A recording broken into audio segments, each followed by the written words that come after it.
प्यारे बच्चों, आज हम लोग लेके आए हैं जे एडवांस 2023 का पेपर 2, जो कि इसमें सारा केमिस्ट्री का क्वेश्चन है। हम लोग क्वेश्चन को सॉल्व करेंगे और कुछ ट्रिक के माध्यम से भी सॉल्व करेंगे। तो चलिए बिना देरी किए हम लोग शुरू करते हैं, जिसमें पहला क्वेश्चन है the correct molecular orbital diagram for F2 molecule in the ground state is. तो आप सभी लोगों को ये बता देता हूं कि ये पहली बात MOT मॉलिक्यूलर ऑर्बिटल थ्योरी के ऊपर आधारित है, जो कि 1 से लेकर 20 इलेक्ट्रॉन तक के लिए वैलिड होता है और डायटॉमिक स्पीसीज के लिए वैलिड होता है। तो इसमें दो केसेस बनते हैं बेटा, यहाँ पे या तो इलेक्ट्रॉन 1 से 14 तक रहे या फिर ये 15 से लेकर 20 तक रहे।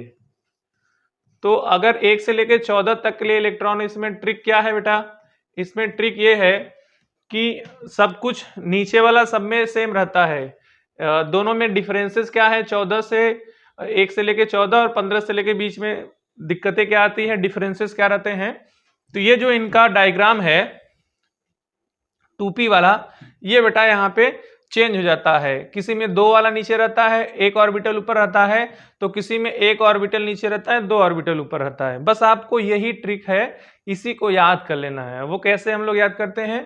तो अगर 1 से 14 इलेक्ट्रॉन तक है तो बेटा इसमें हम लोग 2-1-2-1 कॉन्सेप्ट लगाते हैं, 2-1-2-1, और इसमें लगाते हैं 1-2-2-1। अब ये 2-1-2-1 का मतलब क्या है? ये 2 हो गया, 2 ऑर्बिटल, और ये 1 ऑर्बिटल, फिर 2 ऑर्बिटल, फिर 1 ऑर्बिटल, तो ये 2-1-2-1 है। बट हम लोग चेक करते हैं, फ्लोरीन है मेरे पास, तो फ्लोरीन में टोटल 18 इलेक्ट्रॉन होंगे, तो इसके लिए कॉन्सेप्ट होना चाहिए 1-2-2-1। अब इसमें आप चेक कर लीजिए कि 1-2, नीचे पहले 1 होगा और फिर उसके बाद फिर 2, तो 1-2-2-1, ये आपका होगा ऑप्शन नंबर सी। ठीक है, तो इसमें एक ट्रिक हम लोग देखें कि कैसे इलेक्ट्रॉन को फिल करते हैं और उनका अरेंजमेंट कैसा होना चाहिए। नेक्स्ट क्वेश्चन की तरफ चलते हैं। तो ये अपना सरफेस केमिस्ट्री से है बेटा, सरफेस केमिस्ट्री क्या कहता है, पढ़ते हैं ध्यान से।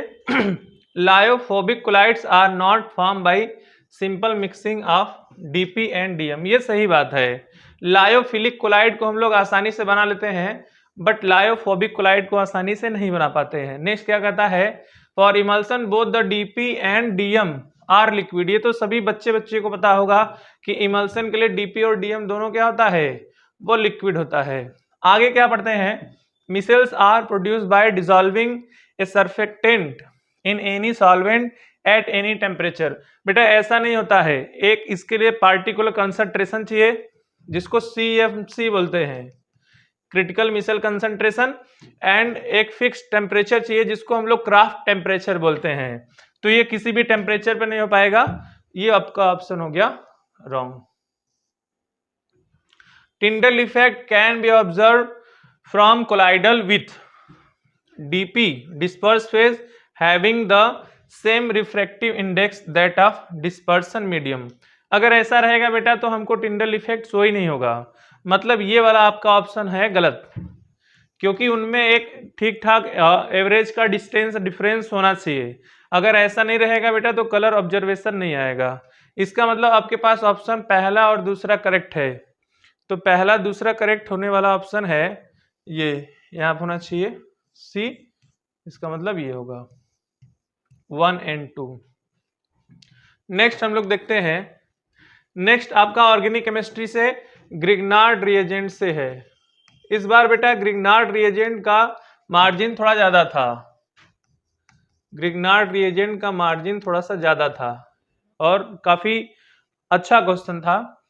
तो ऐसा होता है, ग्रिग्नार्ड रिएजेंट बनता कैसे, RX के बीच में जब हम लोग Mg ड्राई ईथर के साथ रिएक्शन करा देते हैं तो मैग्नीशियम का बीच में इंसर्शन हो जाता है, ये बना लेता है बेटा RMgX, where X is the halogen.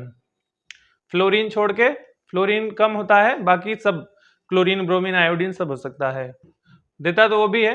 तो आगे देखते हैं, यहाँ पे मैग्नीशियम की एंट्री हो जाएगी बेटा यहाँ पे।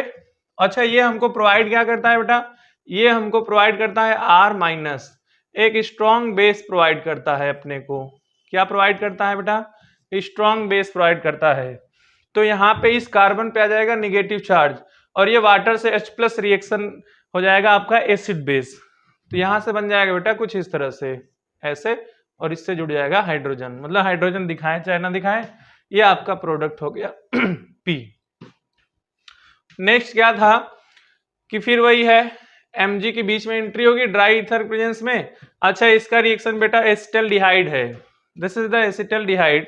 तो ये यहाँ पे माइनस चार्ज आएगा, वो माइनस चार्ज मैं यहाँ पे डायरेक्टली रिएक्शन दिखा रहा हूँ। एसिटल्डिहाइड इस तरह से स्ट्रक्चर है इसका, तो ये माइनस चार्ज यहाँ पे अटैक करेगा और ये O पे नेगेटिव आ जाएगा, तो कुछ इस तरह से आपका प्रोडक्ट बनेगा। ये इस पे अटैक किया, इस कार्बन पे OH कर देता हूँ डायरेक्ट, यहाँ पे है CH3 और ये आपके पास H है। फिर आगे बोला है CrO3। CrO3 बेटा एक अच्छा ऑक्सीडाइजिंग एजेंट है, तो ये आप देखिए 2 डिग्री अल्कोहल को कीटोन में कन्वर्ट कर देगा। 2 डिग्री अल्कोहल को किस में कन्वर्ट कर देगा? कीटोन में। तो ये आपका बन गया R। मतलब ये जो प्रोडक्ट बनेगा कुछ इस तरह से बनेगा, 1 2 3 4 कार्बन तो इसी का है, और यहाँ पे ये इसमें एंट्री होता है इसका ऐसे, ये आपके पास हो गया 1 2 3 4 5 6। तो ये आपके पास है टोटल 1 2 3 4 5 6। ठीक है, ये बन गया आपके पास P और R। बारी आती है Q का। Q कैसे बनाएंगे बेटा?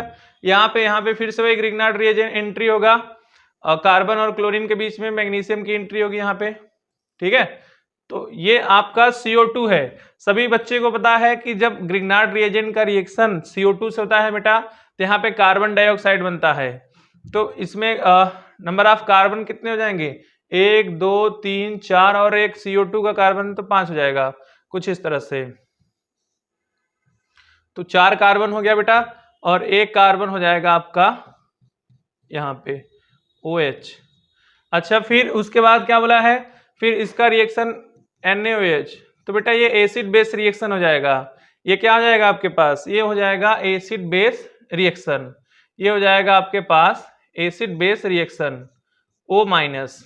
यहाँ पे कार्बन की संख्या में कमी नहीं होनी चाहिए। कार्बन 4 इसके पास था और एक यहाँ पे 5 होना चाहिए। 1 2 3 4 5। ठीक है, तो ये आपके पास बन गया बेटा साल्ट ऑफ सोडियम।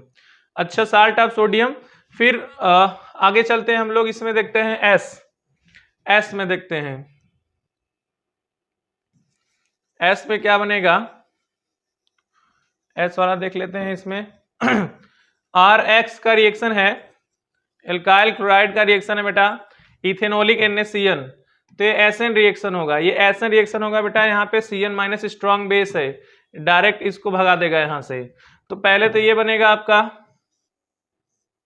एक कार्बन है, फिर इससे जुड़ गया CN। ठीक है, यहाँ पे, और इसका रिएक्शन H2NI एक अच्छा रिड्यूसिंग एजेंट है बेटा। यहाँ से H2NI से रिएक्शन होगा, H2NI से रिएक्शन होगा। तो बेटा इसको जो है कि साइनाइड को वो 1 डिग्री एमीन में कन्वर्ट कर देता है। किस में कन्वर्ट कर देगा बेटा? ये 1 डिग्री एमीन में। तो ये बन जाएगा आपके पास CH2NH2। अब कार्बन की संख्या काउंट करते जाइएगा, 1 2 3 4, और यहाँ पे मिल गया आपके पास 5। तो 5 कार्बन है, 1 2 3 4 एंड 5। आगे रिएक्शन है बेटा इसका क्लोरोफॉर्म और बेसिक मीडियम में। तो सभी को पता है कि 1 डिग्री एमीन, ये बेटा 1 डिग्री एमीन है, और 1 डिग्री एमीन का रिएक्शन अगर हम कराते हैं क्लोरोफॉर्म बेसिक मीडियम में, एल्कलाइन मीडियम में कराते हैं, तो ये बेटा आपका कार्बिल एमीन टेस्ट की तरह रिएक्शन है। कार्बिल एमीन टेस्ट और रोटेन एग स्मेल जैसा इसका स्मेल आएगा।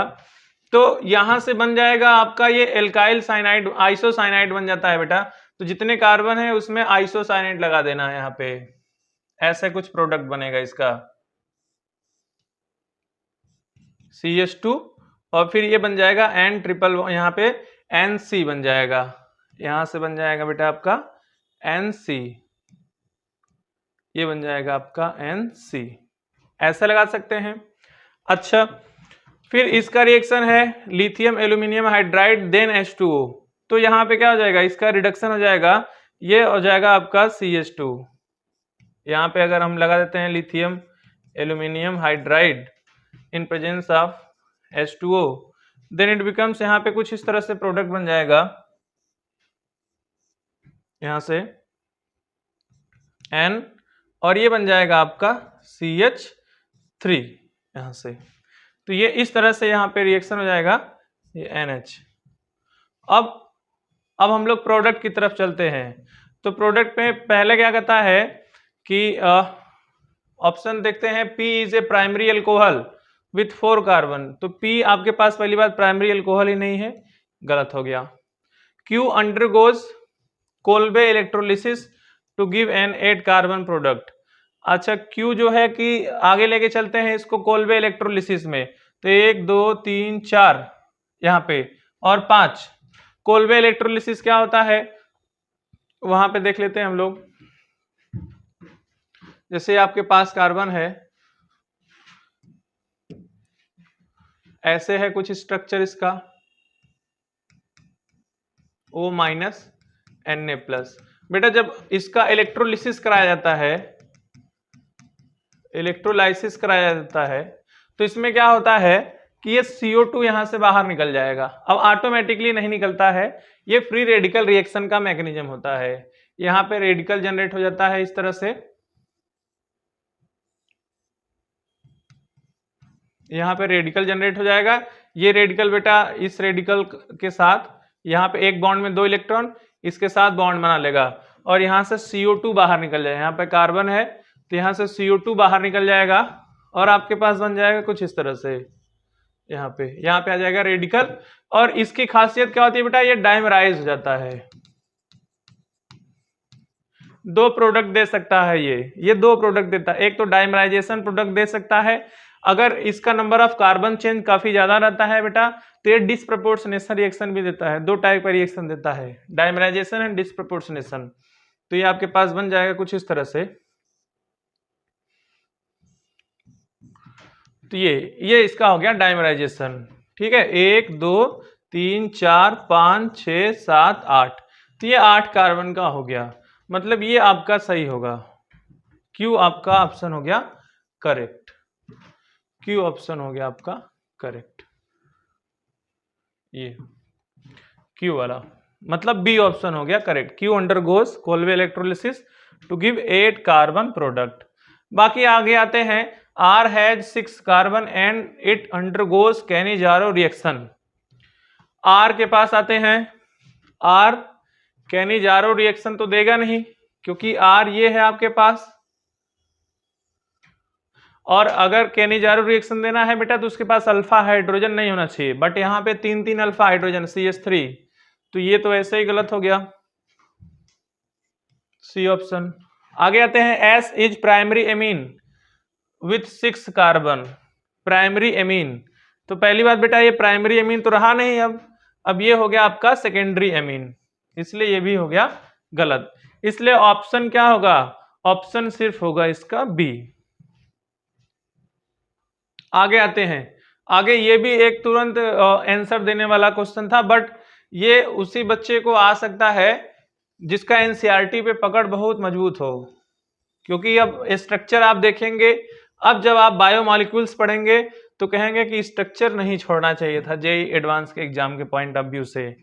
तो ये बेटा सुक्रोज है, ये आपका सुक्रोज है, ये आपका सुक्रोज है।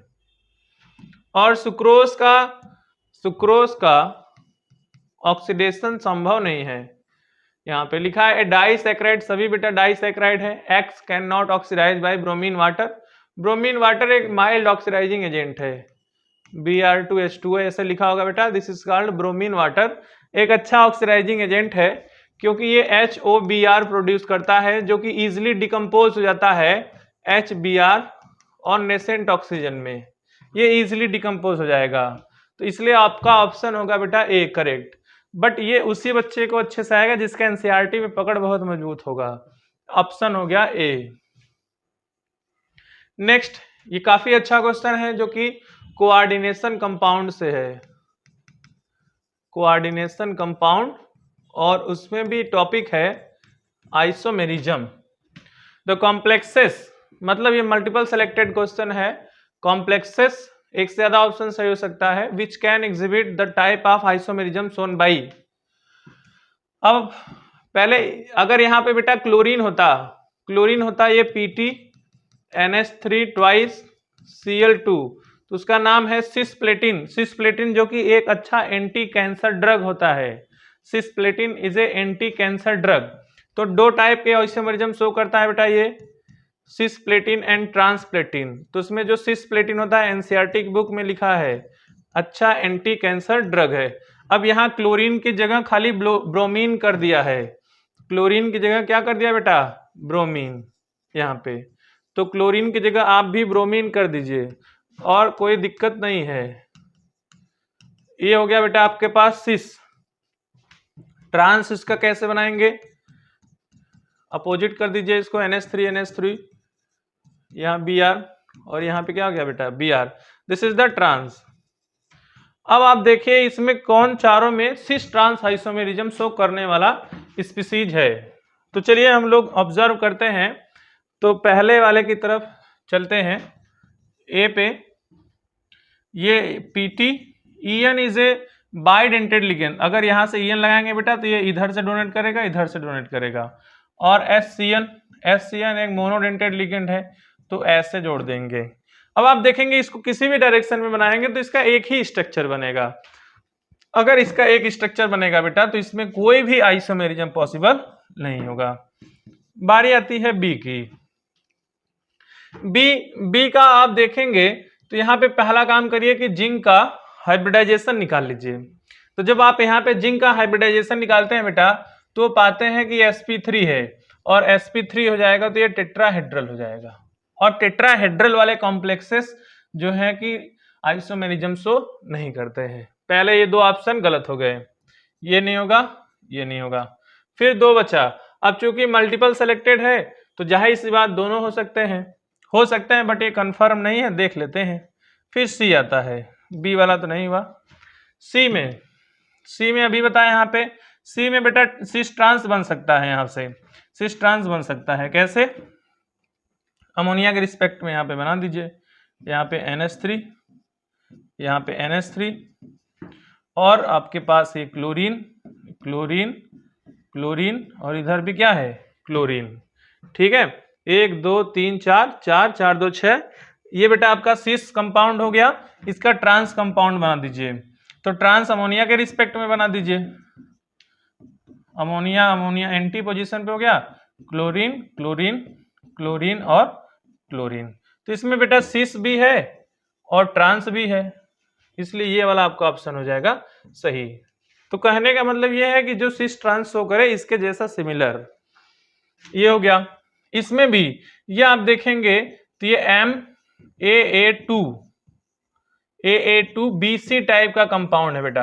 MAA2 where AA is the symmetrical bidentate ligand. Symmetrical bidentate ligand, इसमें भी सिस ट्रांस आइसोमेरिज्म पाया जाता है, इसलिए आपका ऑप्शन हो जाएगा C एंड D। ठीक है, नेक्स्ट देखते हैं। ये बेटा आपका ये बहुत अच्छा क्वेश्चन है, ये सॉलिड स्टेट का क्वेश्चन है। ये थोड़ा सा ट्रिकी हो सकता है, सोचने पे मजबूर कर देगा।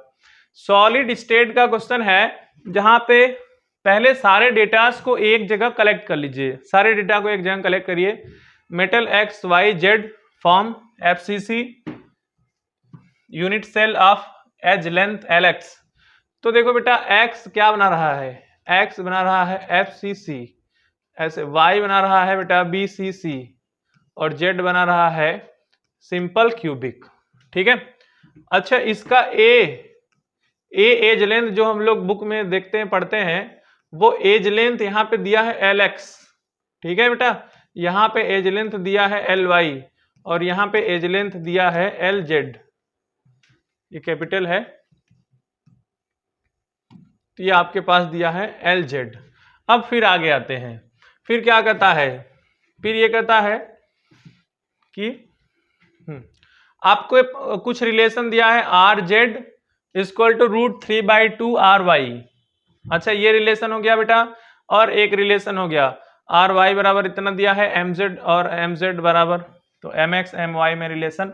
Then the correct statements are, एक से ज्यादा ऑप्शन सही हो सकते हैं। देखते हैं क्या करता है। पहला ऑप्शन है packing efficiency of x is greater than y is greater than z। तो सभी को पता है कि x जो है FCC बना रहा है बेटा, और इसका पैकिंग इफिशियंसी होता है 74%, 74%, ठीक है। और BCC का होता है बेटा 68% और सिंपल क्यूबिक का होता है 52%।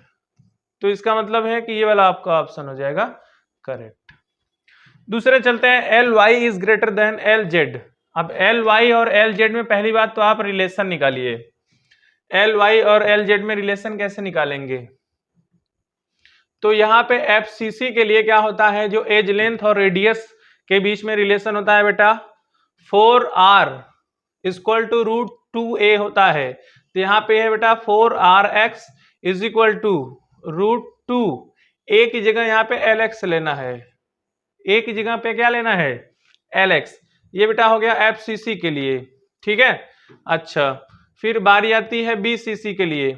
BCC के लिए रिलेशन था बेटा 4r इक्वल टू, ये 4ry है, 4r इक्वल टू √3a और यहाँ a की जगह क्या है Ly, ठीक है। और फिर सिंपल क्यूबिक में क्या था बेटा, सिंपल क्यूबिक में था आपका 2r equal to a, 2r equal to a होता है। तो यहाँ पे a क्या है बेटा Lz है। एक रिलेशन आपके पास ये आ गया और एक तो दिया ही है। Ly Lz से बड़ा है तो उसके लिए क्या करते हैं कि Ly और Lz के बीच में रेशियो ले लेते हैं, ठीक है।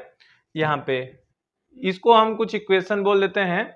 FCC वाले को 1 बोल देते हैं, BCC वाले को 2 बोल देते हैं और सिंपल क्यूबिक वाले को 3 बोल देते हैं। अगर रेशियो ले लेते हैं बेटा 2 और 3 में, 2 और 3 में रेशियो ले लेते हैं तो यहां से मेरे पास आ जाएगा, इधर भी 4 है और इधर 2 है, तो 4ry upon 2rz equal to √3, ये क्या है √3 Ly अपान में क्या है बेटा Lz, ठीक है। तो ये आपका ये कट गया, ठीक है। यहाँ पे आएगा 2 ry upon rz, ry upon rz का वैल्यू आप बेटा यहां से निकालिए, इक्वेशन यहां से, इसको इस वाले रिलेशन से। तो यहां से बेटा ry अपान rz करोगे, ry अपान rz करोगे बेटा तो आएगा 2/√3, ऐसा आएगा। z इधर आएगा और ये वाला डेटा उधर जाएगा, तो 2/√3। तो क्या मैं इसको लिख सकता हूं कि √3 Ly upon Lz equal to 2 into ry upon rz की जगह मैं रख देता हूं 2/√3, ये हो जाएगा बेटा 4 और ये आपका आ जाएगा Ly अपान Lz बराबर √3 को उधर भेजेंगे तो जाएगा 4/3। मतलब यहां से Ly इज ग्रेटर देन आएगा Lz, Ly is greater than Lz, मतलब ये वाला ऑप्शन भी आपका करेक्ट है, ठीक है। अच्छा, ये बात हो गया। बाकी है Lx greater than Ly। Lx greater than Ly ऐसे निकालिएगा, Lx और Ly में आप रेशियो ले लीजिए। Lx और Ly में मतलब यहां से आप करिए 1/2, इक्वेशन 1 और इक्वेशन 2 का रेशियो ले लीजिए। तो Lx यहाँ पे हो जाएगा बेटा आपके पास क्या है √2 में Lx अपान में √3 में Ly इक्वल टू क्या है बेटा 4rx अपान 4ry, 4 से 4 कट गया, rx अपान ry का रिलेशन यहां से निकालना है। rx अपान ry का रिलेशन बेटा ये वाला टर्म उधर चला जाएगा, rx अपान ry का वैल्यू आएगा √3/8, ये वाला आएगा वैल्यू √3/8। तो ये √3 ऊपर जाएगा मल्टीप्लाई हो जाएगा Lx अपान Ly, ये आएगा बेटा आपके पास 3 इधर जाएगा 3/8√2। अच्छा, यहां से आपको देखने में कुछ लग रहा होगा कि यहां से जो वैल्यू है Ly को एक साइड में कर लेते हैं ना, Ly को एक साइड में कर लेंगे तो Lx इंटू कितना आ जाएगा बेटा, ये आएगा 8√2/3 Lx।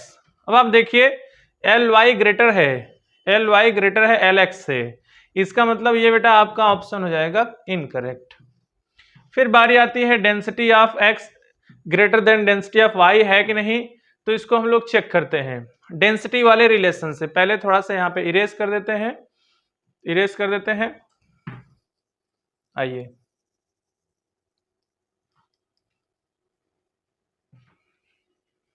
फिर हम लोग डेंसिटी वाला देखते हैं, ठीक है, डेंसिटी वाला देखेंगे। डेंसिटी का फार्मूला होता है बेटा, डेंसिटी इक्वल टू होता है z इंटू एम अपान में N A into a cube, simply z into M upon में N A into a cube. अब बच्चे को पता होता है कि z is the effective number of atom per unit cell होता है, FCC के लिए 4 होता है और BCC के लिए कितना होता है बेटा 2, सिंपल क्यूबिक के लिए कितना होता है 1। तो यहाँ पे बस वैल्यू रखना है अपने को, पहले डेंसिटी का फार्मूला जानना परम आवश्यक है। डेंसिटी का फार्मूला होता है बेटा D, डेंसिटी का फार्मूला लिख लीजिए, डेंसिटी इक्वल टू क्या होता है Z into M upon n A into a cube. A cube मतलब यहाँ पे L है, वही बताए है ना, इसलिए पहले डेटा को एक जगह कलेक्ट कर लिए। तो चलिए आप लिखिए dx अपान dy, ये लगा दीजिए, Na से Na कट जाएगा और FCC के लिए Z होता है 4, BCC के लिए Z होता है 2 और SC के लिए Z होता है बेटा 1। तो यहाँ पे आ जाएगा आपके पास 4mx अपान में ये कट गया lx का क्यूब, चूंकि बटे के बटे करेंगे बेटा तो उल्टा हो जाएगा यहाँ पे, तो ये हो जाएगा आपके पास ly का क्यूब अपान में 2my, ऐसे आएगा। तो ये आपके पास कट गया, यहाँ पे आया mx upon my, mx upon my और इधर है बेटा ly अपान में lx का होल क्यूब। अब आप सारे वैल्यू को रखेंगे, mx my का वैल्यू यहाँ से पा जाएंगे, mx my में कैसा रिलेशन है, तो यहाँ से mx बराबर mz बराबर है बेटा 3/2 my, ये वैल्यू उठा के यहाँ पे रख दीजिए, तो हो जाएगा 3/2 my बराबर 3 mx, 3 से 3 कट गया बेटा, तो ये mx अपान my बराबर है 1/2, तो mx अपान my बराबर है 1/2, तो यहाँ से आपके पास आया dx अपान dy 1/2, ly upon lx, ly upon lx करेंगे तो अभी lx अपान ly किए थे, चलो वो भी कर लेते हैं, ly अपान में lx करेंगे तो यहाँ से हो जाएगा √3, इसको सॉल्व करते हैं तो यहाँ से हो जाएगा आपके पास √3, ly अपान lx कर रहे हैं तो ly अपान √2 lx, ठीक है, और फिर बराबर क्या हो जाएगा, बराबर ly अपान lx कर रहे हैं तो ये 4rx मतलब ry अपान rx हो जाएगा, ry अपान rx हो जाएगा, ठीक है। तो यहाँ से आ जाएगा ly upon lx is equal to क्या आ जाएगा, यहाँ से आ जाएगा √2 अपान √3, क्या आ जाएगा √2 अपान √3 इंटू ry अपान rx, ry अपान rx, ठीक है। तो ry अपान rx का वैल्यू यहाँ से रख देना बेटा, ry अपान rx का वैल्यू, तो ry अपान rx आएगा 8 अपान √3, तो 8 अपान √3 ये वैल्यू आ जाएगा 8√2/3, तो वैल्यू आ जाएगा बेटा आपके पास 8√2/3 का क्यूब। तो ऐसे देखेंगे तो dy बेटा इधर जब चला जाएगा तो dx तो काफी ग्रेटर हो गया ना dy से, इसलिए ये वाला भी आपका ऑप्शन हो जाएगा करेक्ट। इसलिए बेटा आपका ऑप्शन कौन सा हुआ, ऑप्शन हुआ A, B and D, A, B and D, आपका ऑप्शन हो गया A, B एंड D, ठीक है। तो ध्यान से देख लीजिए इसको, A, B एंड D आपका ऑप्शन हो जाएगा बेटा। फिर से एक बहुत मजेदार क्वेश्चन ऑर्गेनिक केमिस्ट्री का, क्या कहता है ये क्वेश्चन बेटा, ये क्वेश्चन कह रहा है कि पहले इसको पढ़िए, इसको करिए फिर उसके बाद इसको करिएगा, यहां से ऐसे। तो फिर वही हाल है कि हमको बारी बारी से करना होगा रिएक्शन। आप लोग ये पढ़े होंगे यहाँ पे बेटा, जब बेंजीन के ऊपर कोई भी इस टाइप का एल्काइल ग्रुप होता है जिसके पास अल्फा हाइड्रोजन हो, जिसके पास क्या बेटा, अल्फा हाइड्रोजन हो, तो वो ऑक्सीडाइज हो जाता है, ये ऑक्सीडाइज हो जाएगा बेटा, और ये कन्वर्ट हो जाएगा किसमें, कार्बोक्सिलिक ग्रुप में। कार्बोक्सिलिक ग्रुप में पहले साल्ट बनेगा, इसलिए यहाँ पे वाटर लिया है एसिडिक मीडियम में, तो ये आपका बन जाएगा कार्बोक्सिलिक एसिड। बस उसी के पास कन्वर्जन होगा बेटा जहां पे अल्फा हाइड्रोजन हो। तो यहाँ पे आप देखेंगे यहाँ पे नो अल्फा हाइड्रोजन, यहाँ पे अल्फा हाइड्रोजन नहीं है, तो ये एज इट इज रह जाएगा बेटा। बाकी यहाँ वाला कन्वर्ट हो जाएगा, ये वाला कन्वर्ट हो जाएगा कुछ इस तरह से बेटा, ऐसे C डबल बॉन्ड OH, ये बन गया आपका P। बारी आती है Q की। क्योंकि जब बेसिक मीडियम में यहाँ पे रिएक्शन कराएंगे बेटा, ये इसको अटैक करेगा, यहाँ से Cl बाहर निकल जाएगा, तो यहाँ पे बेस OH जुड़ जाएगा, और यहाँ पे भी वही हाल होगा। ये एक अच्छा लिविंग ग्रुप होता है OMe और Cl भी, तो यहाँ पे बन जाएगा आपका कुछ इस तरह से COOH COOH, ऐसे बन जाएगा, Q बन गया। अब इसका हाइड्रोलिसिस और यहाँ पे हीटिंग कराना है। आप देखेंगे पहले बेटा हाइड्रोलिसिस कराएंगे इसका, तो ये OMe निकल जाएगा, कार्बोक्सिलिक एसिड बन जाएगा, यहाँ पे इसकी जगह क्या बन जाएगा, OH ग्रुप जुड़ जाएगा, तो ये कार्बोक्सिलिक एसिड बन जाएगा। बट इसको हीट करते हैं ना, तो ये अल्फा और बीटा पोजीशन पे यहाँ पे तो CO2 बाहर निकल जाता है। क्या निकल जाता है, CO2 बाहर निकल जाता है। अच्छा, यहाँ पे जुड़ जाएगा कार्बोक्सिलिक एसिड, और फिर यहाँ पे साइनाइड है। साइनाइड एक स्ट्रॉन्ग आपके पास oxidising agent H2CrO4। H2CrO4 is a good oxidising agent. तो बेटा ये कन्वर्ट हो जाएगा फिर से, मतलब यहाँ भी कार्बोक्सिलिक एसिड बन जाएगा और यहाँ पर भी कार्बोक्सिलिक एसिड बन जाएगा, ऐसे। और पोजीशन देख लीजिएगा 1 2 3, तो 1 3 पे जुड़ जाएगा यहाँ पे COH, और यहाँ पे आ जाएगा COOH। इस तरह से इसका आपका प्रोडक्ट बन गया PQR। बारी आती है S की, तो यहाँ पे फिर से ग्रिग्नार्ड रिएजेंट आपके पास आ गया, ये PH Br, इनके बीच में इंसर्शन हो जाएगा Mg का, इसका रिएक्शन होगा CO2 से बेटा, तो ये बन जाएगा आपका कार्बोक्सिलिक एसिड फिर से। तो पहले तो ये बनेगा आपका कार्बोक्सिलिक एसिड यहाँ पे, फिर नीचे की बातें आते हैं। तो यहाँ पे क्या है, इसका जब हाइड्रोलिसिस कराते हैं बेटा, ये यहाँ से बॉन्ड ब्रेक हो जाता है, यहाँ से H और यहाँ OH जुड़ जाएगा, यहाँ पे H और यहाँ पे OH जुड़ जाएगा, और एक ही कार्बन पे 2 OH ग्रुप को अशुभ माना जाता है, मतलब ये अनस्टेबल होगा, तो यहाँ से वाटर का लॉस हो जाता है। तो बेटा जब वाटर का लॉस होगा तो पहले ये एल्डिहाइड बनेगा, एल्डिहाइड, और ये आपके पास टॉलेंस रिएजेंट है, ammoniacal silver nitrate Tollens reagent. तो ये एक माइल्ड ऑक्सीडाइजिंग एजेंट है जो कि एल्डिहाइड को बेटा किसमें कन्वर्ट कर देगा, कार्बोक्सिलिक एसिड में। तो यहाँ पे भी आ गया, बट इसका पोजीशन 1 2 3 4 1 4 पोजीशन पे। अब आते हैं ऑप्शन को चेक करते हैं, यहाँ पे PNQR monomer of polymers Dacron and glyptal, PNQ। तो बेटा पहली बात तो ये सही नहीं है, क्योंकि ये इसका मोनोमर नहीं है, तो ये इसका ऑप्शन हो गया रॉन्ग, ठीक है। ग्लिप्टल के लिए यहाँ पे सभी का मोनोमर आपको याद रख लेना है, डेक्रॉन और ग्लिप्टल, ठीक है, 1 2 डाई कार्बोक्सिलिक एसिड, बट यहाँ पे तो क्या है 1 3 dicarboxylic acid. PQR di carboxylic acid, P तो नहीं है बेटा, क्योंकि ये 1 कार्बोक्सिलिक एसिड वाला है, इसलिए आपका ये वाला ऑप्शन भी इनकरेक्ट हो गया। आगे आते हैं, compound Q and R are the same, QR same है बेटा, क्योंकि 1 3 dicarboxylic acid 1 3 dicarboxylic acid, ये दोनों सेम है, ये वाला ऑप्शन मैच कर रहा है। आगे आते हैं D option, R does not undergo aldol condensation, S does not undergo Cannizzaro. तो R बेटा एल्डोल में वैसे भी नहीं जाएगा, क्योंकि ये तो आपके पास कोई ऐसा एल्डिहाइड या कीटोन है जिसके पास अल्फा हाइड्रोजन हो, तो ये सही बात है, और इधर भी ये भी सही बात है, इसलिए आपका ऑप्शन हो जाएगा बेटा C एंड D ऑप्शन हो जाएगा करेक्ट। नेक्स्ट देखते हैं, नेक्स्ट बेटा ये रेडॉक्स रिएक्शन चैप्टर से है, रेडॉक्स रिएक्शन, और ये बैलेंसिंग के ऊपर आधारित है। तो तो मैं आपको सबसे पहले बैलेंसिंग के कॉन्सेप्ट सिखा देता हूं, एक बार ध्यान से देखेंगे तुरंत सीख जाएंगे।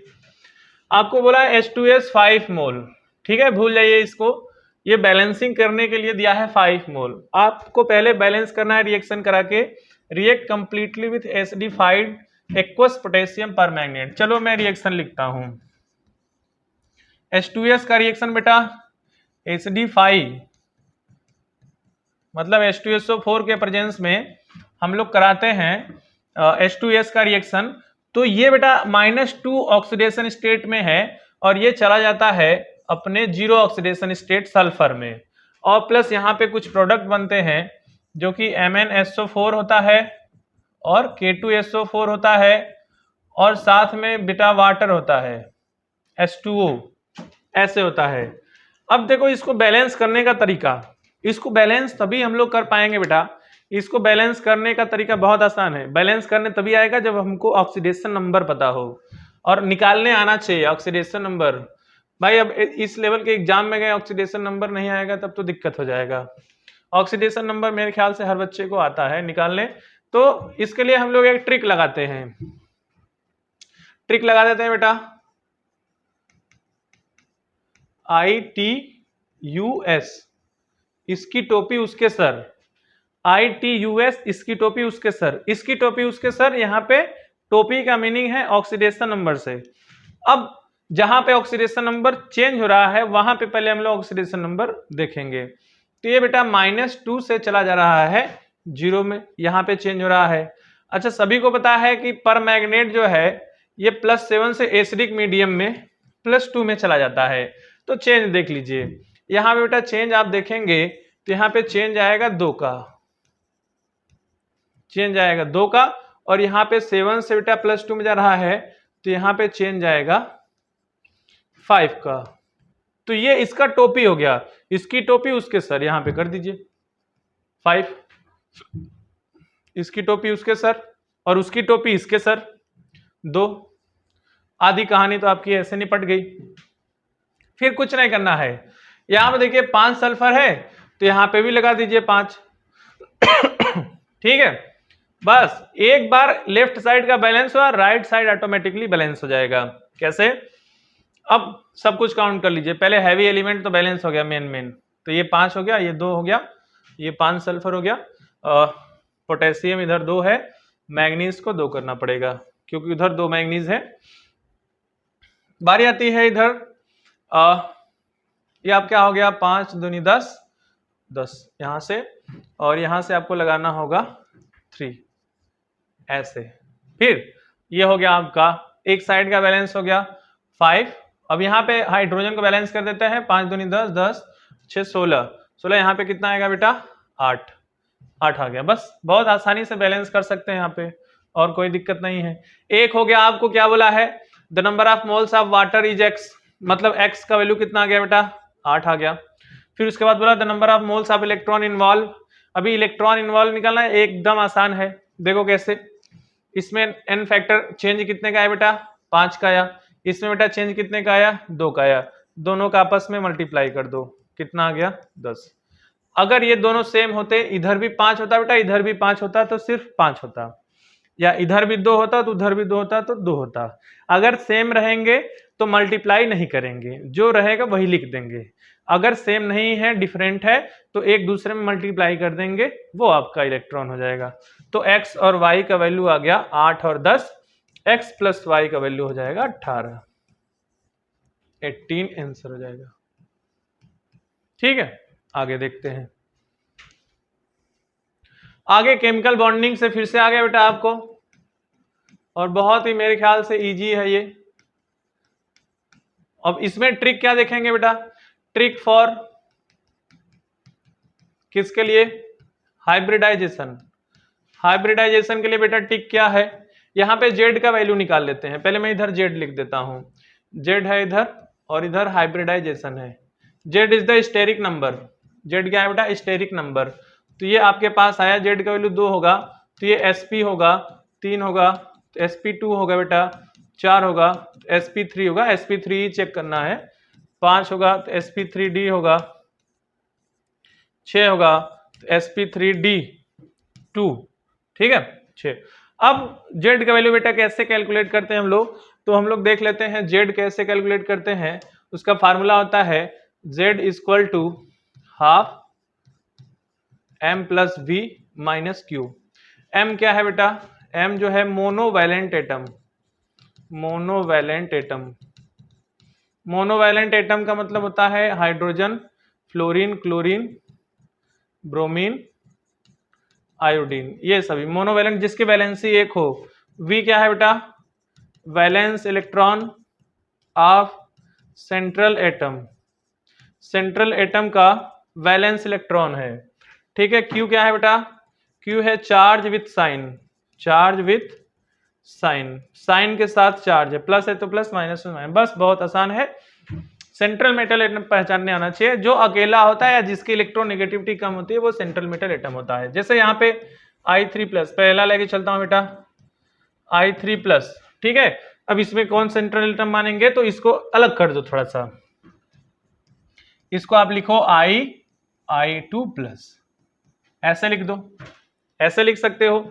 तो एक जो है आपका सेंट्रल एटम हो गया आयोडीन, इसके लिए जेड का वैल्यू निकालोगे बेटा तो हाफ एम, एम मतलब मोनोवैलेंट एटम, सेंट्रल एटम को छोड़ के, सेंट्रल एटम को छोड़ के बेटा जो मोनोवैलेंट एटम होता है उसी को काउंट करते हैं, तो 2 और plus valence electron of central atom, iodine का वैलेंस इलेक्ट्रॉन कितना होता है बेटा 7, इसके ऊपर चार्ज कितना है, चार्ज है +1, तो -+1, तो ये हो जाएगा 1, 2 में से 1 जाएगा तो 1, यहाँ पे आपका आएगा 8/2 और ये वैल्यू आएगा 4, ये वैल्यू आएगा sp3, एक ऑप्शन सही हो गया, I3+ है। दूसरा लेके चलते हैं, दूसरा क्या है बेटा अपने पास SiO4 4-, मैं चाहा तो डायरेक्टली ऐसे बता दूं SiO4 4-, ध्यान से देखना, सिलिकॉन यहाँ पे बेटा, silicon, silicon is the central metal atom, Z का वैल्यू निकालोगे हाफ, हाफ, इसमें कोई मोनोवैलेंट एटम नहीं है, ऑक्सीजन डाइवैलेंट एटम है, तो ये 0 हो गया, और plus valence electron central atom, ये वैलेंस इलेक्ट्रॉन 4 और ये -4 है, तो -4, 4 8/2, 8/2, ये फिर से क्या हो गया sp3, देख रहे हैं नहीं, बहुत आसान है, कुछ करना नहीं है, एक ये हो गया, एक ये हो गया, SO2Cl2, SO2Cl2, SO2Cl2, जेड का वैल्यू निकालेंगे बेटा यहाँ पे हाफ, हाफ करेंगे, प्लस यहाँ पे ये सल्फर आपका सेंट्रल एटम है, सल्फर सेंट्रल एटम है, मोनोवैलेंट एटम कितने हैं बेटा 2, तो 2 प्लस वैलेंस इलेक्ट्रॉन सल्फर 6 और कोई चार्ज नहीं बेटा 0, 6 2 8, 8/2, फिर से कितना आ गया 4 यानी कि sp3, ये भी आपका हो जाएगा SO2Cl2, SO2Cl2। अभी इसको मैं डायरेक्टली अगर करूंगा यहाँ पे, तो यहाँ पे आप लोग देख सकते हैं 8 2 10 होगा, यहाँ पे आप देखेंगे डायरेक्टली इसका देखिए, जेड का वैल्यू निकालिए बेटा, जेड का वैल्यू इसका आएगा 5, कैसे 1/2, ये होता है 8 valence electron plus monovalent atom 2 है, चार्ज नहीं है, 10/2 मतलब 5, मतलब sp3d, तो ये आपका ऑप्शन नहीं होगा ये वाला। SF4 के लिए बेटा जेड निकालोगे तो 6 4 10/2, ये भी आएगा 5, ये भी आएगा sp3d, ये भी नहीं होगा आपका ऑप्शन, ये भी नहीं है, ये भी नहीं है। ClF3 इसके लिए जेड निकालोगे बेटा, ये भी 5 आएगा, 7 7 3 10, 7 3 10, ये स्मॉल होगा, 7 3 10 5, ये हो जाएगा sp3d। NiCO4 complex compound NiCO4 का हाइब्रिडाइजेशन आप जानते हैं sp3 होगा बेटा, ये टेट्राहेड्रल होगा, sp3 होगा तो क्या होगा टेट्राहेड्रल, ये sp3 होता है, sp3, ये वाला आपका ऑप्शन हो जाएगा करेक्ट। XeO2F2, तो O को तो लिखेंगे जोड़ेंगे नहीं इसमें, 8 और ये मोनोवैलेंट एटम 2, 10/2 करेंगे बेटा तो 5 आएगा, मतलब इसका हाइब्रिडाइजेशन sp3d। PtCl4, ये बेटा स्क्वायर प्लेनर स्ट्रक्चर होता है, इसका स्ट्रक्चर कैसा होता है स्क्वायर प्लेनर, तो हाइब्रिडाइजेशन होगा DsP2, ये मतलब ये नहीं है आपके पास। SOCl2 देख लेते हैं, SOCl2 तो ये जाएगा 6/2, 6 + 2 2, 8/2 कर देंगे तो कितना जाएगा, जेड का वैल्यू हो जाएगा 4 आएगा, तो sp3, मतलब ऑप्शन कितने आए 1 2 3 और ये एक 4 और ये कितना हो गया 5, तो इसलिए आपका ऑप्शन होगा बेटा 5, सिंपल। इसमें तो कुछ करना ही नहीं, बहुत आसानी से एकदम ध्यान से देख लीजिए। नेक्स्ट, उससे भी मजेदार क्वेश्चन, ये भी उसी का है, ये भी उसी का है बेटा। Br3O8, Br3O8। अभी इसमें क्या बोला है, ध्यान से पढ़ते हैं। Consider the following molecule Br3O8, F2O, H2, S4O6, H2S5O6 and C3O2। Count the number of atom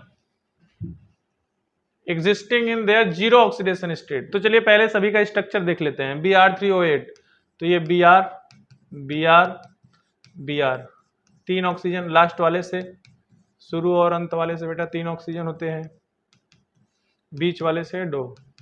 मतलब यहाँ पे किसी का ऑक्सीडेशन स्टेट जीरो नहीं आएगा। कैसे, ये निकालेंगे 2 3 6 +6 आएगा, +4 आएगा, +6। तो इसमें जीरो ऑक्सीडेशन स्टेट वाला कोई एटम ही नहीं है।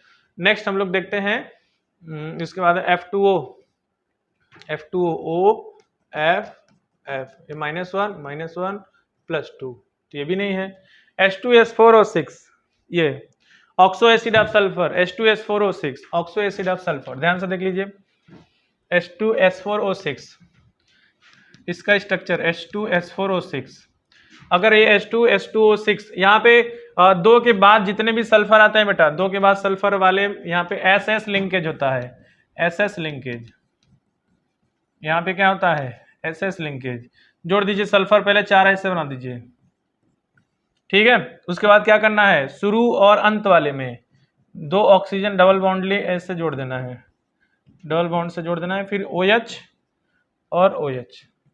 तो यहां पे देखेंगे तो इनके पास +6 चार्ज है, इसके पास भी +6, एक सेकेंड सॉरी 6 नहीं होगा यहाँ पे, सल्फर की वजह से नहीं आएगा, तो यहाँ पे 6 नहीं होगा, यहाँ पे होगा 2 2 4 और 1 5, दोनों जगह +5 यहाँ पे होगा बेटा, 2 इसकी वजह से, 2 इसकी वजह से, 1 इसकी वजह से, +5। और चूंकि सल्फर सल्फर इलेक्ट्रोनेगेटिविटी सेम है 0, इलेक्ट्रोनेगेटिविटी सेम है 0, ये भी कितना आएगा +5। तो इसमें 2 एटम हो गए जिसपे कि 0 चार्ज होता है, ठीक है।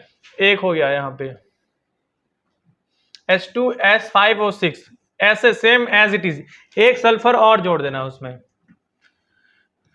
H2S5O6 जोड़िएगा, S5 बना दीजिए ऐसे, शुरू और अंत वाले में 2 2 ऑक्सीजन डबल बॉन्ड से ऐसे जोड़ना, फिर OH और फिर क्या हो जाएगा OH। तो इसमें देखेंगे यहाँ पे +5, बट ये 0 0 0, ये भी क्या हो गया +5। तो इसमें 3 एटम जिसमें कि 0 चार्ज है, ठीक है। C3O2, ठीक है, C3O2, C3O2 का स्ट्रक्चर इधर बना देते हैं, पहले कार्बन फिर कार्बन फिर कार्बन। चूंकि ऑक्सीजन डबल बॉन्ड से जुड़ता है, वैलेंसी 2 होती है, डबल बॉन्ड से जुड़ता है, वैलेंसी 2 होती है। इसकी वैलेंसी क्लियर करने के लिए यहाँ पे डबल डबल कर देना है, ठीक है। तो कितना हो गया, यहाँ पे एक एलिमेंट है जिसके ऊपर 0 चार्ज है, तो इसमें हो गया 1, कितना हुआ 2 2 3 5 और 1 6, तो एटम 6 आएगा, ठीक है। नेक्स्ट देखते हैं, ये आपका एटॉमिक स्ट्रक्चर से है, ये किससे है बेटा, एटॉमिक स्ट्रक्चर से।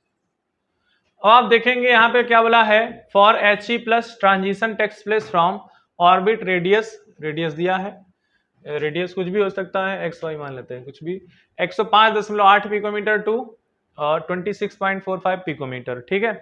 फिर आगे बोला है the wavelength of emitted photon during the transition, कोई भी ट्रांजिशन होगा, जैसे ये है तो कुछ एनर्जी पाए यहाँ से 105, फिर वो वापस आएगा, तो दोनों के बीच यहाँ पे रेडिएशन निकलेगा, वेवलेंथ पूछ रहा है यहाँ पे, ठीक है। तो ट्रांजिशन कौन सा है, ट्रांजिशन आ जाएगा तो सब चीज क्लियर हो जाएगा। ट्रांजिशन कैसे निकालते हैं, मतलब n का वैल्यू निकालना है, यहाँ पे n का वैल्यू निकालना है, बट यहाँ पे इसका रेडियस दिया है 105 105.8 pm, ये दिया है बेटा आपके पास 26.45 pm।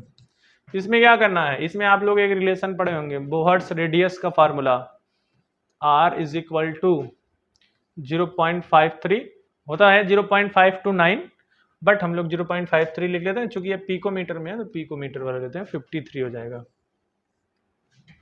यहाँ पे आपके पास हो जाएगा बेटा कितना, 53 N² / Z पिकोमीटर, ठीक है।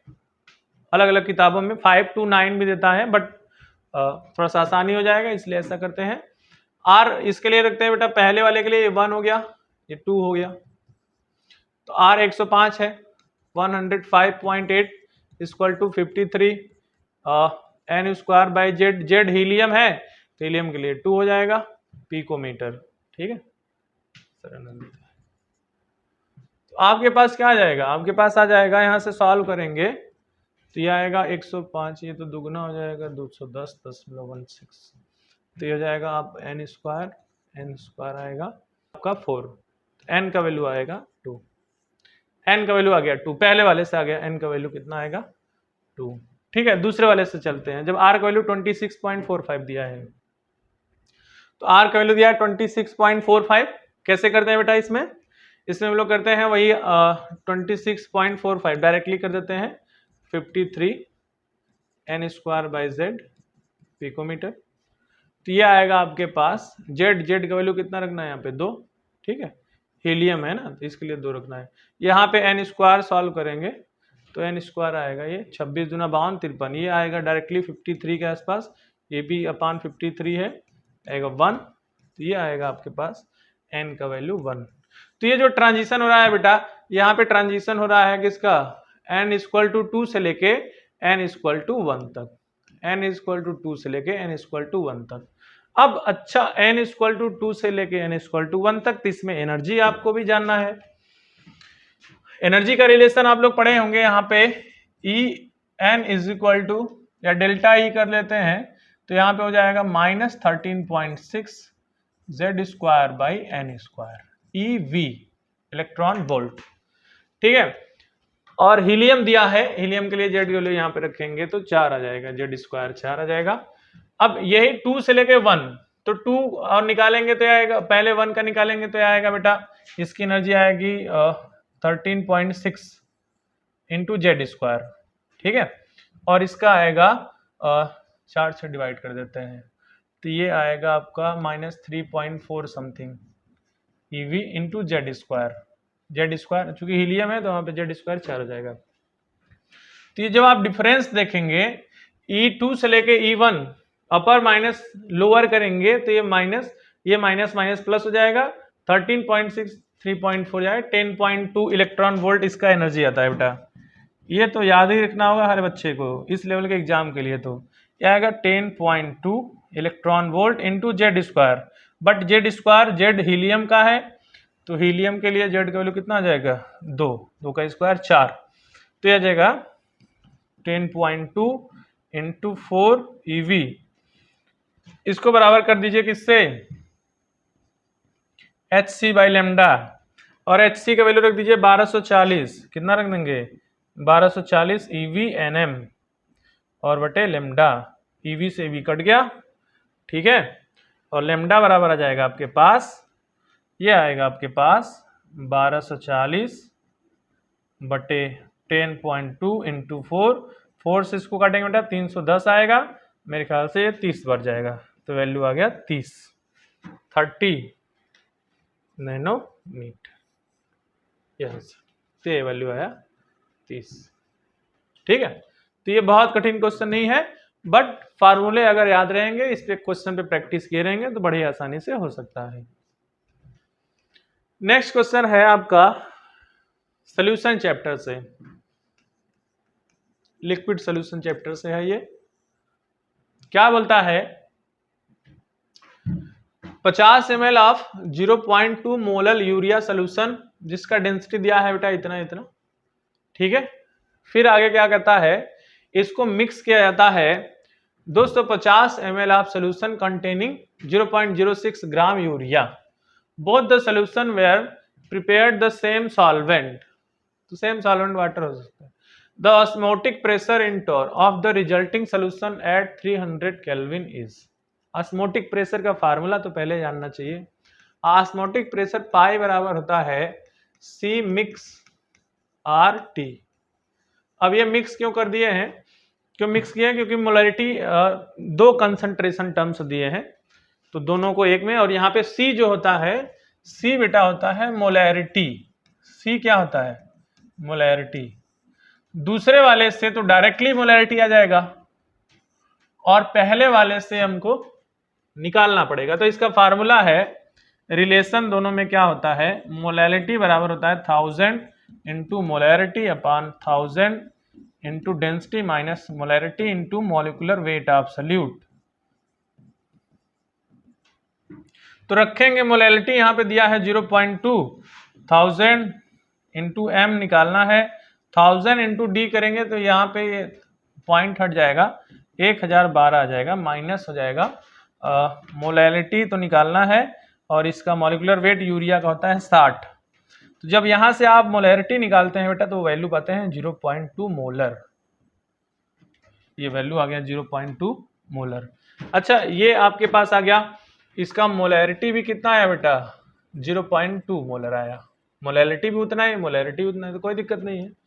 फिर क्या करना है, हमको मिक्स करना है एक और आपके पास, तो इसका ये वाला मोल, टोटल मोलैरिटी के लिए क्या निकालना है, टोटल मोल अपान टोटल वॉल्यूम। टोटल मोलैरिटी के लिए क्या चाहिए बेटा, टोटल मोल अपान टोटल वॉल्यूम। तो टोटल मोल कैसे निकलेगा, मोलैरिटी इंटू वॉल्यूम कर दीजिए, क्या कर दीजिए, मोलैरिटी इंटू वॉल्यूम। तो मोल आएगा यहाँ पे 0.2 मोलैरिटी इंटू वॉल्यूम, तो आएगा 0 से ये पॉइंट कट गया तो ये 10, बट ये मिली मोल आएगा, क्या आएगा ये बेटा, मिली मोल। अच्छा ठीक है, यहाँ पे आगे फिर देखते हैं हम लोग, हमारे पास क्या है, ये भी मिली मोल ही आएगा 250 ml और 0.06 ग्राम यूरिया। तो 0.06 ग्राम यूरिया, तो यहाँ पे यूरिया का मॉलिक्यूलर मास होता है बेटा 60, तो गिवन मास अपान मॉलिक्यूलर मास करेंगे तो N2 आएगा 0.06, ग्राम को मिलीग्राम में कन्वर्ट करेंगे तभी मिली मोल आएगा, N2 10 के पावर 3 ये आएगा अपान 60, तो ये कटेगा पॉइंट जाएगा 60, ये भी हो जाएगा, वैल्यू आएगा 1, ये 1 आ गया मिली मोल। तो N1 प्लस N2 बटे टोटल वॉल्यूम कितना हो गया बेटा 250 और 50 300, तो टोटल मोलैरिटी हो जाएगा आपके पास 10 प्लस 1 डिवाइड बाई 250 प्लस 50 300, मतलब 11 बटे 300 आ गया। वैल्यू रख देते हैं, तो यहां से हमारे पास क्या मिल सकता है, pi is equal to 11/300 into r का वैल्यू दिया है 62, चूंकि इसलिए दिया है यहाँ पे लीटर टॉर, ये सब कट जाएगा, आपके पास सिर्फ टॉर बचेगा, और 300 केल्विन, केल्विन से केल्विन भी कट जाएगा, पावर -1 यहाँ पे, ये मोल इनवर्स, ठीक है। तो 300 से 300 कट जाएगा बेटा, 11 गुणे 62 कर दो, जो वैल्यू आएगा आपका उत्तर आ जाएगा 22 2 66 68 682 टॉर, 682 टॉर इसका उत्तर आएगा, 682 टॉर। ठीक है, आगे चलते हैं। अगला क्वेश्चन क्या कहता है, the reaction of 4 methyl oct 1 इन, और इसका आप जो कि P है, इसका मास दिया है 2.52, रिएक्ट करता है HBr in presence of peroxide, ये परऑक्साइड है बेटा, परऑक्साइड से, दिस इज द परऑक्साइड। तो HBr परऑक्साइड, कुछ आपके दिमाग में चल रहा होगा, HBr peroxide, HBr peroxide, this is anti Markovnikov, anti Markovnikov addition होगा। तो पहले आपको इसका स्ट्रक्चर बनाना होगा, 4 मिथाइल ऑक्ट 1 इन, चलो अच्छा, जिसका कि आगे बोला है 2 आइसोमेरिक ब्रोमाइड्स 9:1 रेशियो, मतलब 9 मोल्स, एक मोल में 9 मोल इसका बनेगा एंटी मार्कोनिकॉफ का, और 1 मोल मार्कोनिकॉफ का बनेगा, वो कि कम रेशियो में रहेगा, विथ कंबाइंड यील्ड इसका 50% ही बनेगा ऑफ दीज। फिर उसके बाद क्या बोला है, the entire amount of the primary alkyl bromide was react with an appropriate amount di methyl amine followed by treatment with aqueous K2CO3 to give non-ionic product। 100% yield दिया है यहाँ पे। तो क्या काम करते हैं, पहले आप ये लिखिए, जो इतना बड़ा कंपाउंड दिया है 4 मिथाइल ऑक्ट 1 इन, तो पहले ऑक्ट बनाइए 8 कार्बन का, 1 2 3 4 5 6 7 और 8, फिर 1 पे इन है, 1 2 3 4 पे मिथाइल है, इसका रिएक्शन आप करा रहे हैं HBr से पर ऑक्साइड लिया है। क्या लिया है? पर ऑक्साइड लिया है।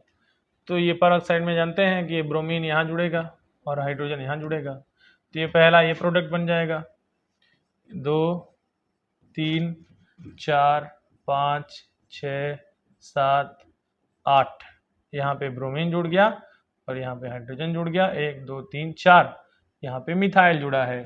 एक हो गया एंटी मार्कोनिकॉफ प्रोडक्ट जिसका परसेंटेज ज्यादा रहेगा, और दूसरा मार्कोनिकॉफ बनेगा जिसका परसेंटेज कम रहेगा। 4 5 6 7 और 8, ठीक है, काउंट कर लीजिए अच्छे से। 4 4 8, ब्रोमीन इस बार यहाँ पे जुड़ेगा और यहाँ हाइड्रोजन। तो ये आपका बना है मार्कोनिकॉफ प्रोडक्ट, जो कि कम मात्रा में, बहुत कम मात्रा में बनेगा, ठीक है। फिर आगे चलते हैं, आगे क्या कहता है? 9:1 रेशियो बोला है विथ कंबाइंड यील्ड 50%, मतलब यहाँ पे जो भी मोल आएगा बेटा उसका ये 50% होगा। तो ध्यान से देखते हैं, मोल निकाल लेते हैं। अच्छा, मैं आपको बता देता हूँ इसका मॉलिक्यूलर मास निकाल लीजिएगा। इसका मॉलिक्यूलर मास आएगा मेरे ख्याल से ये आएगा आपका 126, पहले से कैलकुलेटेड है बेटा, 126 आएगा। तो मोल निकालेंगे इसका, गिवन मास 2.52 अपॉन 126, 126 गुना 0.02, ठीक है। तो 0.02 मोल आया, बट इसका यील्ड कितना है बेटा? 50%।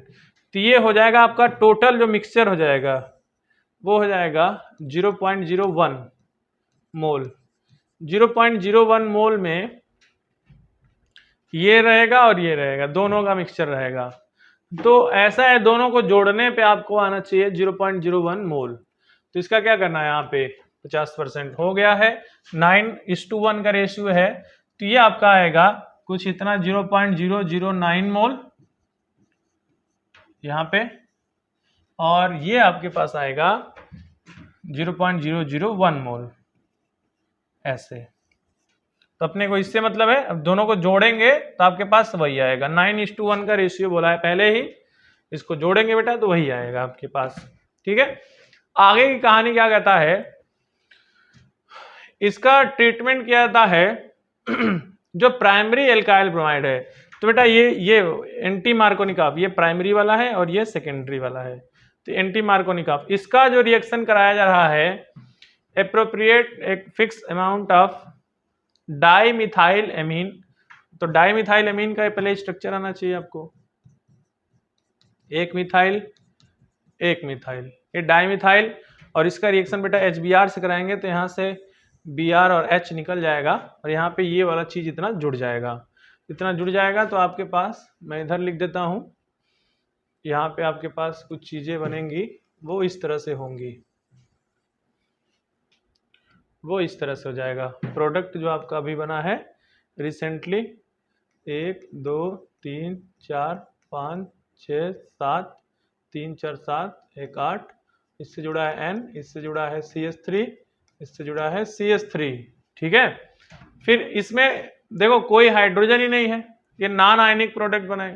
तो ये 100% यील्ड दे रहा है। कितना दे रहा है? 100% यील्ड दे रहा है। 100% यील्ड दे रहा है बेटा ये, मतलब ये इसका जो भी मोल रहेगा वो मोल इसका बनेगा। मोल यहाँ पे आ जाएगा इनका मास, तो आपके पास ये आ जाएगा। अब इसको सॉल्व करना है यहाँ पे, तो मॉलिक्यूलर मास निकालेंगे तो वो आएगा आपके पास 199 आता है। ये इसका मॉलिक्यूलर वेट 199, ठीक है। 199 इंटू 9 करेंगे तो आपके पास आ जाएगा यहाँ से मास इसका। तो mass of s equal to हो जाएगा, ये हो जाएगा 9 इंटू 199। तो आपको मिलीग्राम में बताना है, तो ये आ जाएगा आपका, मल्टीप्लाई इसको कर लीजिए, यही आपका आंसर हो जाएगा। तो इसको सॉल्व करेंगे बेटा, आएगा 1791, इतना आएगा। मतलब आपका ऑप्शन तो है नहीं, आंसर होगा 1791। ये इसका मास होगा किसमें? मिलीग्राम में मास हो जाएगा, ठीक है। तो चलते हैं बेटा, देखते हैं यहाँ पे आपके पास ये आपका जो क्वेश्चन है बेटा, ये थर्मोडायनेमिक्स से लिया गया है।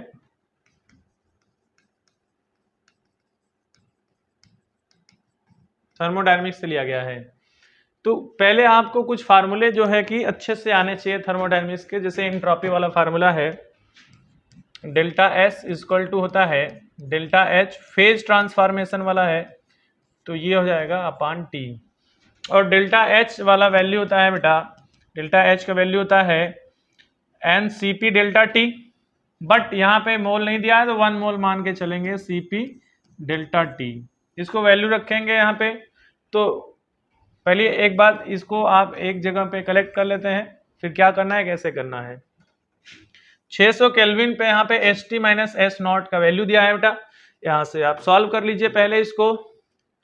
S beta 600 minus S alpha 600, ये वैल्यू कितना है बेटा आपके पास, ये वैल्यू है 6 माइनस 5, वैल्यू 1।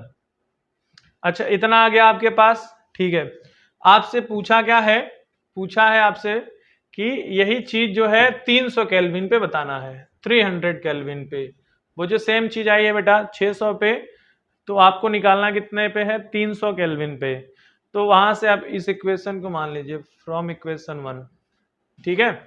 इक्वेशन 1 मान लीजिए, यहाँ पे लिखिएगा फ्रॉम इक्वेशन 1, वहां पे आप इसको इंटीग्रेट कर देंगे दोनों साइड में, ऐसे हो जाएगा डेल्टा एस T1 से लेके कहाँ पे T2, और ये हो जाएगा आपका, इसका वैल्यू रखेंगे बेटा तो ये आपके पास आ जाएगा Cp delta T by T, T1 से T2।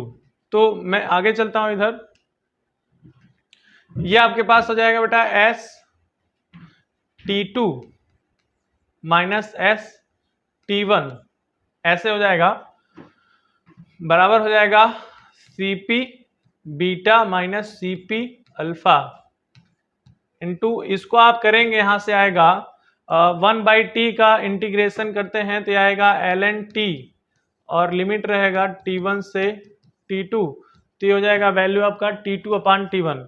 अच्छा अब S T2 क्या है, तो S T2 आपका T1 है, यहाँ पे लेके चल रहे हैं 300 और T2 आपका है 600, तो हो जाएगा पूरा आपका S beta 600 minus S alpha. पहले एस T2 का वैल्यू पूरा लिख देते हैं, ठीक है। यहाँ पे पूरा डेल्टा एस T2 का वैल्यू लिख देते हैं यहाँ पे पूरा इसका वैल्यू लिख देते हैं T1। तो हो जाएगा आपके पास S beta 600 minus S alpha, या डेल्टा कर दीजिए, डेल्टा एस अल्फा 600, ये एक हो गया। फिर उसके बाद माइनस डेल्टा एस T1, क्या करेंगे यहाँ पे S beta 300 minus S alpha 300, ऐसे बराबर, ये वैल्यू आपको पीछे गिवन है, इतना वैल्यू 1 है, 1 into ln T2 by T1। तो T2 बाई T1 करेंगे बेटा आपके पास 600/300, 2 आएगा, ln 2 हो जाएगा। ये वैल्यू अभी निकाले हम लोग, कितना आया है, ये 1 आया है। 1 माइनस ये निकालना है पूरा ब्रैकेट में, S beta 300 minus S alpha 300, ऐसे यहाँ पे आप लगा सकते हैं डेल्टा, ठीक है, ऐसे।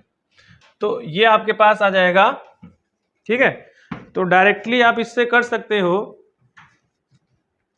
ln 2, इसको उधर भेजो उसको उधर भेजो, तो हो जाएगा आपके पास delta S beta 300 minus S alpha 300, ये आ जाएगा 1 माइनस ln 2। ln 2 का आपको पीछे वैल्यू दिया है, ln 2 का वैल्यू दिया होगा, ln 2 का वैल्यू इसमें खोजिए, नहीं दिया है,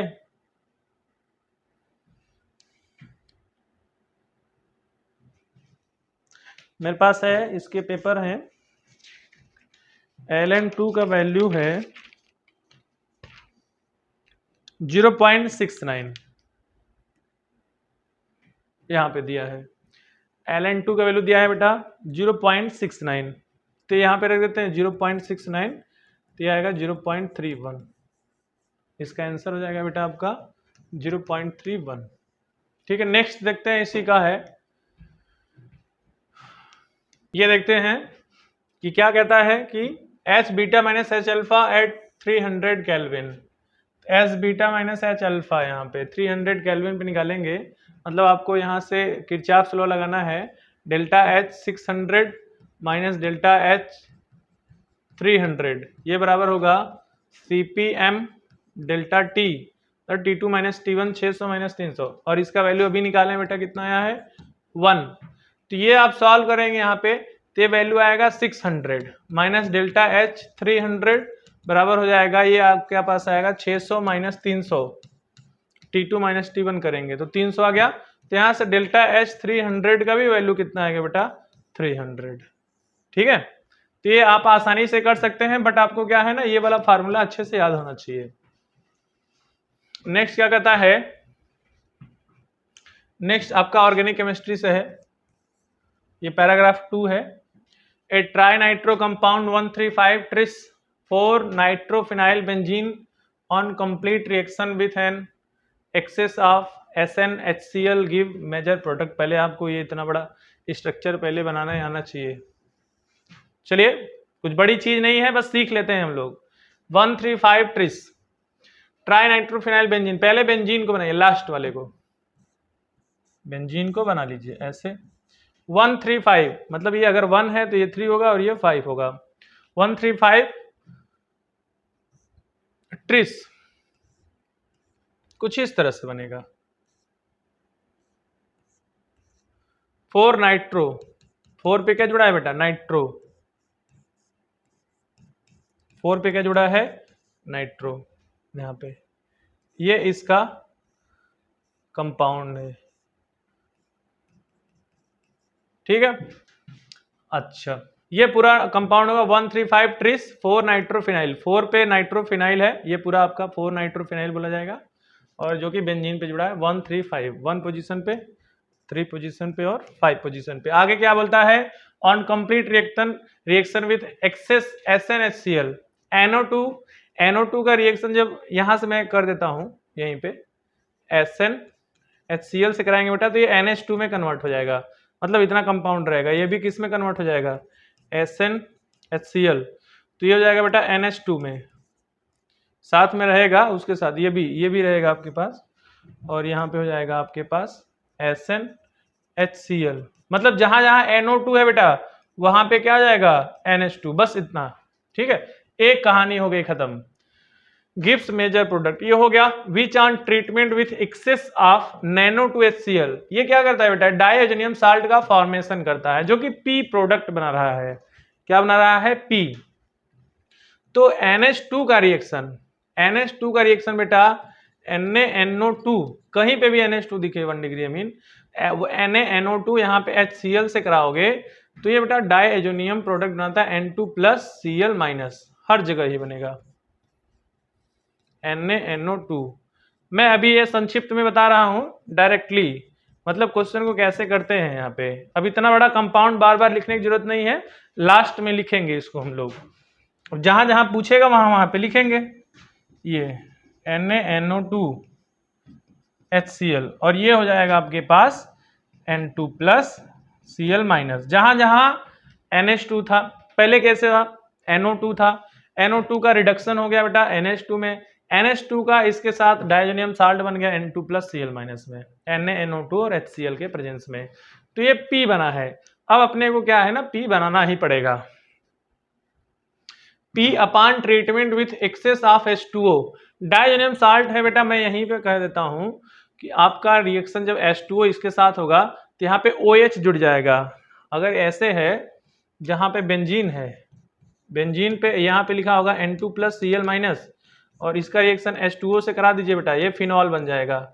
ये क्या बन जाएगा, ये बन जाएगा फिनॉल, ये बन जाएगा फिनॉल OH, मतलब जहां जहां N2+ है वहां वहां OH जुड़ जाएगा।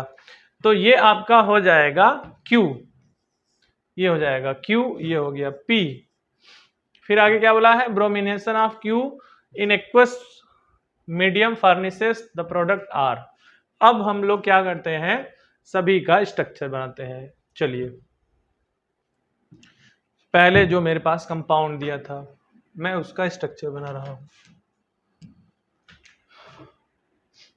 पहले ये बेंजीन था ऐसे, फिर एक और बेंजीन जुड़ा इस पे, इसके 4th पोजीशन पे NO2, फिर यही हाल यहाँ पे और यही हाल यहाँ पे।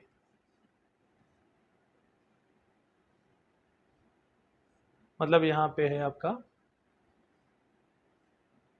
NO2। अच्छा, थोड़ा सा इधर बनाना पड़ेगा, बीच में बना देते हैं, ठीक है।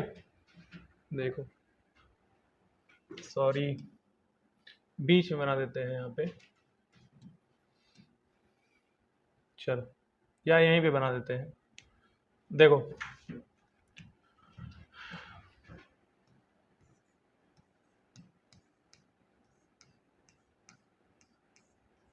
यहाँ पे जुड़ गया NO2, वही हाल यहाँ पे होगा, यहाँ पे जुड़ जाएगा NO2, वही हाल यहाँ पे होगा। फिर इसका रिएक्शन किसके साथ था, SnHCl से। तो जहां जहां NO2 है रिडक्शन हो जाएगा, मतलब यहाँ पे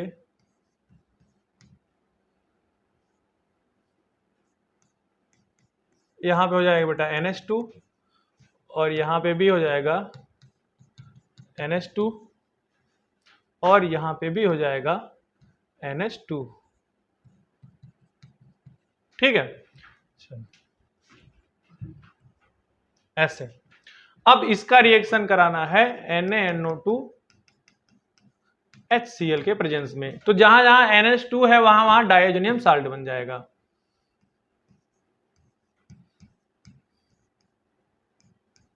जहां जहां NH2 है वहां वहां बन जाएगा डायजोनियम साल्ट, ऐसे बन गया। और इसी को नाम दिया गया है P। यहां पे बन गया है N2+Cl-, ऐसे, और वही हाल यहां पे है N2+Cl-, ठीक है। This is called P product हो गया। अब इसका रिएक्शन करा रहा है किससे, एक्सेस ऑफ वाटर से। तो जहां जहां डायजोनियम साल्ट बना है बेटा वहां वहां OH जोड़ देना है।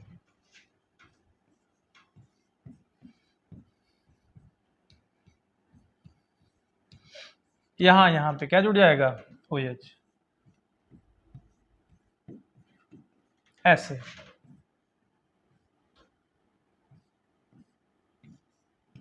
यहां पे क्या जुड़ जाएगा। फिर बेटा इसका बोला है कि एक्सेस अमाउंट में इसका ब्रोमिनेशन कराना है, ब्रोमिनेशन कराना है। तो ब्रोमिनेशन जितने भी आर्थो प्रोडक्ट, आर्थो पोजीशन है सभी पे ब्रोमीन जोड़ देना है। ब्रोमिनेशन में यहाँ पे ब्रोमीन, क्योंकि पैरा वाला तो यहाँ पे पहले से ही बाउंडेड है, तो आर्थ है वो जोड़ देना यहाँ पे। यहाँ पे कुछ इस तरह से बनेगा, ऐसे। तो ये OH है, इसके रिस्पेक्ट में ये वाला आपका आर्थो और ये वाला आर्थो। इधर भी बेटा यही होगा, ये OH हो गया, इसके रिगार्डिंग ये वाला आर्थो और ये वाला आर्थो, ऐसे यहां बनाना है। यहाँ पे ये OH हो जाएगा, यहाँ पे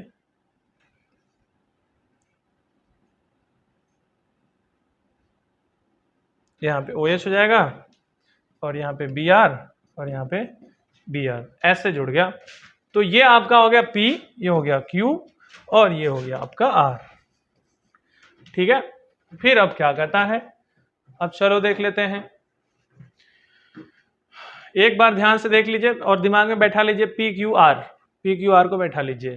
P डायजोनियम साल्ट बना है, Q पे फिनॉल मतलब OH लगा है वहां पे, और वहां पे OH के साथ ब्रोमीन भी लगा है। अब आपके पास आते हैं यहाँ पे इस क्वेश्चन पे, the number of hetero atom present in 1 molecule of R। Hetero atom मतलब कार्बन हाइड्रोजन को छोड़ के बाकी सभी हेट्रो एटम हो गए। तो R का पहले फिर से स्ट्रक्चर देख लीजिए आप लोग। आर। चलिए पी था, पी आपका बना डाइजोनियम साल्ट वाला, पीछे देख लेते हैं एक बार ध्यान से यहाँ पे, ठीक है। देखिए P product treatment with H2O, तो ये आपका एल्कोहल मतलब OH ग्रुप जुड़ जाएगा बेंजीन पे, और ब्रोमिनेशन कराएंगे तो इसका जुड़ जाएगा R। अब आप देखिए R का मतलब ब्रोमीन प्रोडक्ट, वहां पे ब्रोमीन लगा होगा, कैसे, ऐसे।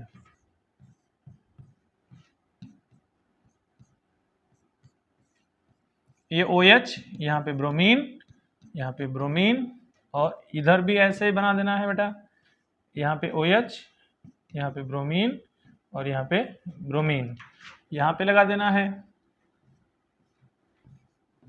यहाँ पे ब्रोमीन, मतलब पहले OH लगाना है और यहाँ पे ब्रोमीन। हेट्रो एटम का मतलब ये हो गया कार्बन हाइड्रोजन को छोड़ के बाकी सभी, ऑक्सीजन और ब्रोमीन काउंट कर लीजिए, एक में 3 लग रहा है, 1 2 3, 3 3 6 3 9, कितना हो गया आंसर, आंसर इसका जाएगा 9, ठीक है, इसका आंसर हो जाएगा 9। अगला क्या कहता है, ये आपका 16 17, the total number of carbon atom and hetero atom present in one molecule of S. तो देखो P क्या था, P डाइजोनियम साल्ट था, ठीक है। फिर Q क्या था, Q आपके पास था, पीछे चल लेते हैं, दिखा देते हैं यहाँ पे, देखो P upon treatment with an excess of phenol under basic condition gives product S। अच्छा P का रिएक्शन S से कराते हैं, अच्छा P का रिएक्शन S से कराते हैं, और P का रिएक्शन S बनता है, कैसे बनता है, P upon treatment with excess phenol under basic. अब ये आप एमीन चैप्टर में पढ़े होंगे, पहले देखो P क्या है, P है बेटा आपका डाइएजोनियम साल्ट, P क्या है, P है आपका डाइएजोनियम साल्ट, P यही है आपका डाइएजोनियम साल्ट, और इस डाइएजोनियम साल्ट का रिएक्शन अगर आपने फिनॉल से कराया तो यहाँ पे बन जाएगा एक डाइएजो प्रोडक्ट, एमीन में हम लोग पढ़ेंगे हैं डाइएजो प्रोडक्ट बन जाता है। तो वो डाइएजो प्रोडक्ट कैसे बनता है वो आप देखिए यहाँ पे, तो P बनाइए, P आपके पास है इस तरह से, P आपके पास यहाँ पे है इस तरह से, ऐसे,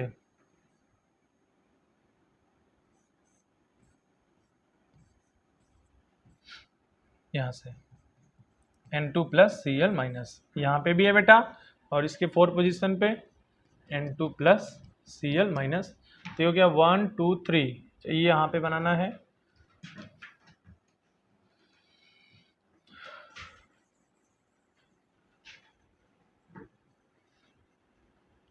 ये यहाँ पे बनाना है, थोड़ा सा स्पेस मिल जाएगा अच्छा खासा,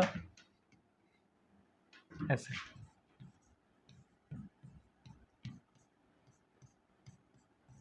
यहाँ पे ये N2 प्लस Cl माइनस, यहाँ पे बेटा, और एक ऐसे बना देना है, ये बन जाएगा आपका N2 प्लस Cl माइनस, यहाँ पे बन जाएगा, और ये ऐसे बन जाएगा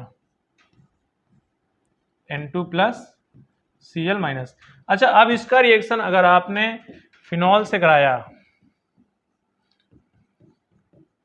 फिनॉल से कराया, पीछे देख लीजिए, फिनॉल से कराना है, excess of phenol under basic condition, तब S बनता है। तो जितने भी डाइएजोनियम साल्ट है बेटा, फिनॉल, फिनॉल मतलब यहाँ पे PH OH, तो यहां से क्या हो जाएगा, ये आपका इसके साथ कपलिंग रिएक्शन हो जाएगा, N2 का PH के साथ बेटा कपलिंग रिएक्शन हो जाएगा, तो कुछ इस तरह से प्रोडक्ट बनेगा, ध्यान से देखिए, ऐसे N डबल बॉन्ड N, फिर यहां से फिनॉल जुड़ जाएगा, ऐसे ऐसे बनेगा, ठीक है, तो सभी में ऐसे बन जाएगा N डबल बॉन्ड N, फिर इससे जुड़ जाएगा फिनॉल, जो कि एक डाइएजो कंपाउंड बना देता है, यहां पे भी वही हाल होगा।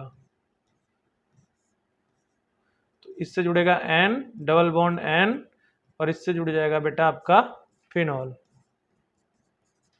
देखने में बड़ा है नहीं ज्यादा। The total number of carbon atom and hetero atom present in one molecule of S. तो कार्बन तो बेंजीन पहले लिख लीजिए कितना है, एक बेंजीन में 6 होगा, 1 2 3 4 5 6 7। तो ये कार्बन हो गया आपका 7 इंटू 6, 7 बेंजीन, और एक बेंजीन में 6 कार्बन। फिर हेट्रो एटम बेटा, हेट्रो एटम कितना हो जाएगा, हेट्रो एटम हो जाएगा आपका 1 2 3, फिर 3 3 6, 6 3 9, यहां से हो जाएगा, यहां पे OH रहेगा 9। मतलब ये हो गया 42 एंड 9 इज इक्वल टू कितना हो जाएगा 51।